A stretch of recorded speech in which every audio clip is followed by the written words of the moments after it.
still went too early. You don't have to cut it. Well, it's all right. It's okay. It's okay. Hey, what's up, guys? 2 for the price of 1 today. You have Helms here, and we're not. These are not special effects. We're both in Hong Kong. Hong Kong currently watching a 5-plate squat. What'd you say? I identify as a squatter. Well, see, there it is. I mean, it's close. It's close. It's definitely, like, for bodybuilding purposes. It's all right. Yeah. We're progressing, man, and I'm getting fearless. And that was it was a symbol. It was more about the symbolism like behind this. It's like you're fixed. You're heading in the right direction. You feel good about yourself, and then Eric tells you, "Nah, man, you shouldn't." No, man, you need to feel bad about. What I'm here for my homie is to make him never feel good about himself. You're disrespecting the game, he said. Yeah. How dare you? Every powerlifter just threw up in his mouth. But I wanted to get this in because I knew, hey, when you travel, sometimes even with free weights, man, they're not your weights. It just doesn't feel right. Sometimes even with good equipment. Well, I think bars tend to differ a lot. Yes, yeah, especially if we're talking about non-powerlifting specific equipment. So but what bar was that right there? Is that Ohio that was an Ohio bar, yeah. Great. Second time on that thing, and the first time it was weird. It was like a cinder block on my back, but now the timing's right. Hey, shout outs to that dude right there, man. He helped me out. I'm like, just stand there, don't spot me, just make sure I don't guillotine my head when I put the bar back. So he did his job. It's always good to have homies so that people don't get crushed by weights. I just look for the biggest Thor looking dude in the weight. I'm like, you just stand there, dude. Actually, I asked him, are you 200 pounds? He's like, yeah. He's like, yeah, liar, but you're not 200. Hey, look at this. That's us, and hey. we're in the Kong, man. And so far, so good. Yeah, it's been awesome. Yeah, Hong Kong's got a unique vibe, man. It's like if you took Western culture and Asian culture and you just went. It's like a Chinatown that never ends, man. At least where we've been so far. Yeah. Our experience has been very like in the central Hong Kong area. It's pretty cool. It's like you can't tell where you are because there's like a canopy of buildings. Like you can never see outside of it. The food though. Yep. Oh, we bodybuilders like to eat. These good workouts too. Were also high, as you can tell. I'm trying to hit depth.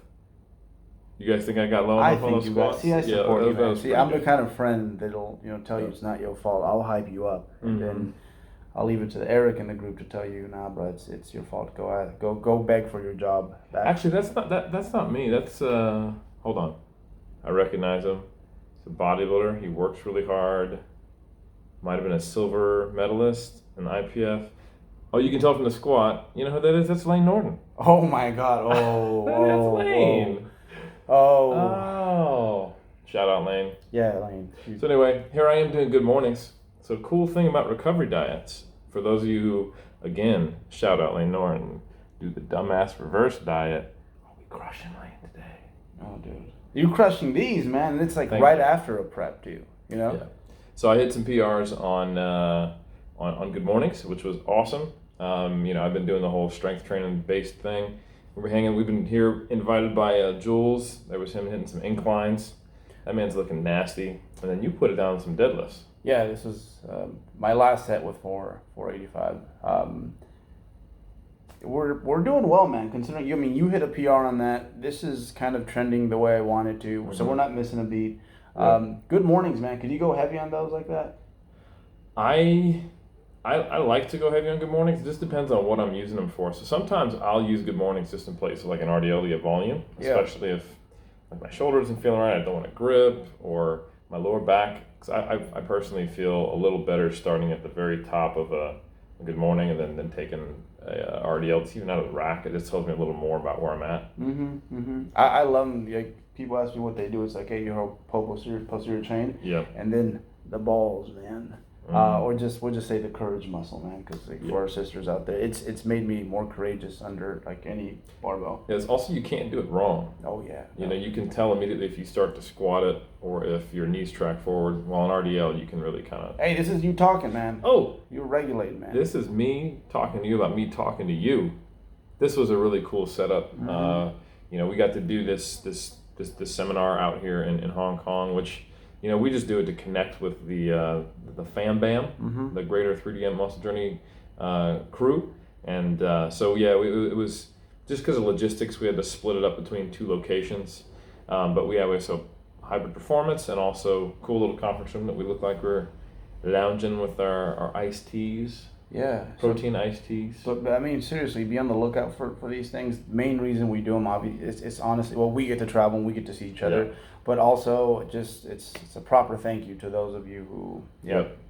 It's just an opportunity for us to connect with the international family who loves the same thing we do. And I was telling some people here that it's just pretty cool that lifting has brought us all over the world, because I never would have traveled if it wasn't for lifting. Outside of the military, Exactly. really nothing, right? Pretty much. So what you got on the bar here? That was my last one. That was 474. He made me redo the 500. I tried it twice. The first one, the depth was inconclusive.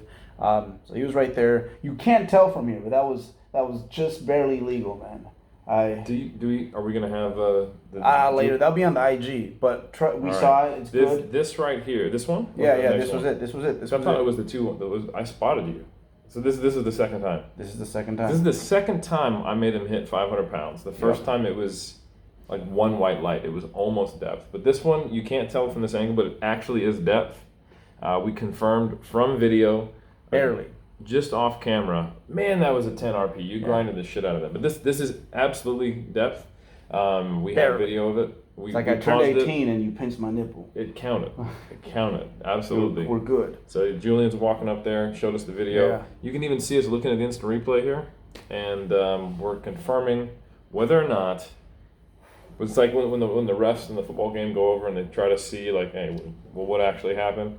I paused it, and it looks straight out of the IPF rule book with that gentleman sitting in at squat depth, and they have the line from top of the quad, and it lines up to just being over the crease. That's where he was. It was like, I don't want to waste any effort, any energy, because, man, you hit that RPE 10 after a pretty Pinch those pennies, man. Got it. Yeah, I'm just trying to be like Amanda Lawrence, man. We're running out of footage, man, so this is some B-roll that I just have. This was some back-off work. You know what? We can do a better job recording, and that's exactly what we're going to do, right? No, I'm just saying, like, everything we do, right? So that's what because obviously we're going to look back at this and be like, this was dope. So we should, all right? Absolutely. And then maybe we'll be able to do this one more time. But that's it, man. We're piecing out. We got depth. See that right there was the same depth. Man. He hit the depth on with the 500. You were breathing on my neck, but I like that. Because I wouldn't let him squat high anymore. Makes Boom. me feel safe. IPF depth each one. White lines. Catch you next time.